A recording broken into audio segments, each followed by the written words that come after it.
someone didn't read your paper, didn't read your research, didn't go to your expo, what are 3 things that you would want them to know about your research and the importance of your research? You can pitch it to the people right now. 3 important things to know from my research is to get to know your target group, do needs assessment, and do target outreach. This is more from a organizational standpoint. If you really want to find out what the people want, and that also goes back to even if you have a business or you have an organization, figuring out by doing creative sessions, doing interviews, doing surveys, but also meeting with the people. I personally enjoy doing interviews and talking to people in person because you get to see them in real life, see their real life like reactions, how they behave, how they react to a certain way that you ask a question as well. And I also like a lot of mood boarding, brainstorming together, or like, let's put a question here. What do you think can come up from this question? That is one thing I think for sure. Second thing would be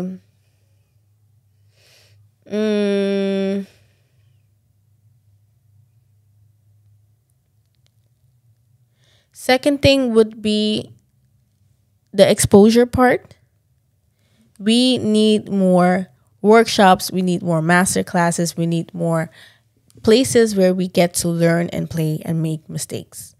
I think as people that come from the islands, we already come with the expectation of, no, you come here and you do this study and you graduate, you get your diploma, which leaves little to no room for curiosity and play and figuring out actually what you want to do.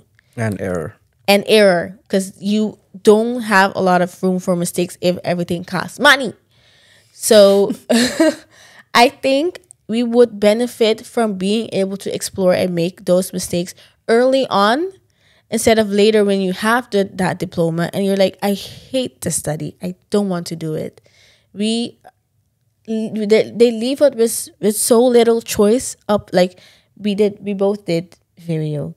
We had to choose from the third year from high school, which area you want to go in. And you're stuck with that up until you graduate high school. What if I changed during the first year that I made that decision? Yeah. There's nothing I can do about that anymore. So we have to make mistakes early on to know what we want to do. Like getting no's is also a sign of what the yeses are. And I feel like we don't get enough room to do that here when we're here because there's so much more at risk. So we need like third places or platforms or communities or even like classes or workshops, places to learn, people that make programs cater to us in our language as well, where we get to be around people like us. And there you remove the barrier as well of having to explain yourself because you already feel comfortable. Okay, number 3.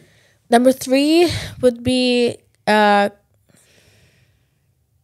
guess, accessibility. A lot of the times things are just really far and really not easy to afford for people that are young and coming here to study. Accessibility is really important. Long distances are really hard to get to. If it's during the week, people go to school or people have to work.